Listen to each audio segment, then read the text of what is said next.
बेटा आपको पता है कि कैपिटल रिजर्व और रिजर्व कैपिटल में क्या डिफरेंस होता है?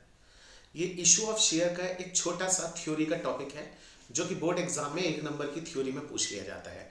क्वेश्चन है मेरा क्या कि what is the difference between capital reserve and reserve capital.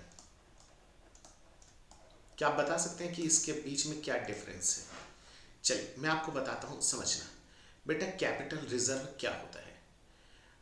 एक एग्जाम्पल मान के चलते हैं। जैसे मान लीजिए कि आप एक फर्नीचर डीलर हैं, आप फर्नीचर को खरीदने बेचने का काम करते हैं।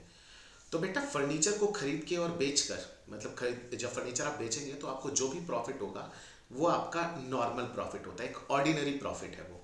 ठीक है, आपने 10 लाख के फर्नीचर खरीदे और उसको आपने 15 लाख में सेल कर दिया, तो 5 लाख का जो प्रॉफिट है वो क्या है? आपका नॉर्मल प्रॉफिट, एक ऑर्डिनरी बिजनेस प्रॉफिट है।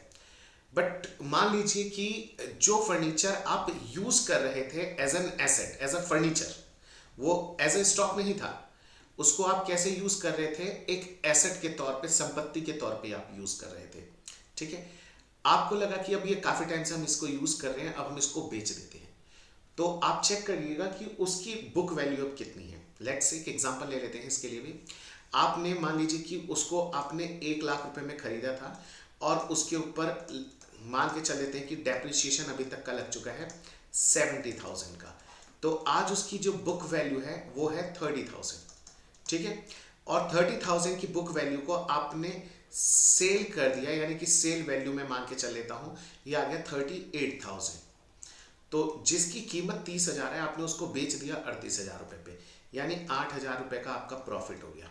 तो ये जो प्रॉफिट हुआ है, ये आपका कौन सा प्रॉफिट है? ये है आपका कैपिटल प्रॉफिट। इसे हम बोलते हैं कैपिटल नेचर का प्रॉफिट।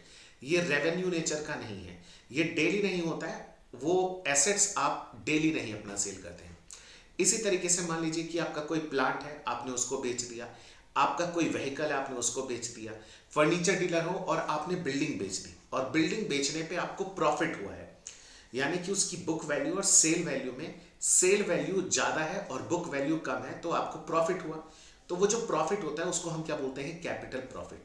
और जब भी हमें कैपिटल प्रॉफिट होता है तो उसे हमें कैपिटल रिजर्व में डालना होता है, तो उसी को हम क्या बोलते हैं? Capital reserve. आई होप कि आपको कैपिटल रिजर्व समझ में आया होगा। अब समझते हैं हम कि हमारा रिजर्व कैपिटल क्या होता है।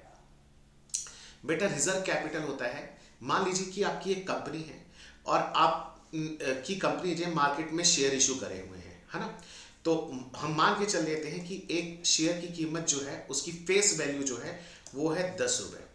तो आपने एक चीज डिसाइड करी है। क्या डिसाइड करी है? कि जो 10 रुपए फेस वैल्यू है उसकी, हम ये 10 रुपए नहीं मांगेंगे, हम पब्लिक से 10 रुपए नहीं मांगेंगे। जो भी हमारे शेयर होल्डर्स हैं, हम इस पे मैक्सिमम 8 रुपए ही मांगेंगे। बाकी 2 रुपए को हम क्या कर लेंगे? होल्ड करके रख लेंगे। हम इससे जो भी लाइफ टाइम है बिजनेस का, तब तक लोगों से नहीं मांगेंगे जब तक हमारा बिजनेस चल रहा है। जिस दिन हमारी कंपनी बंद होने आ जाएगी, है ना, कुछ ऐसे मान लीजिए कि कुछ ऐसा घटना घटी, अनफॉर्चुनेटली हमें अपना बिजनेस बंद करना पड़ रहा है, तो उस समय हम अपनी कंपनी के शेयर होल्डर से कहेंगे कि लाइए, आप कंपनी के मालिक हो, अब 2-2 रुपए आप लेकर आइए। क्योंकि हमें उस समय डेट की पेमेंट करनी होगी, कुछ गवर्नमेंट की पेमेंट करनी होगी, टैक्सेस वगैरह की पेमेंट करनी होगी। तो उस समय जब हमें शॉर्टेज पड़ेगा तब मंगाएंगे, यानी कि at the time of wind up of the company, जब वो पैसा हम मंगाते हैं।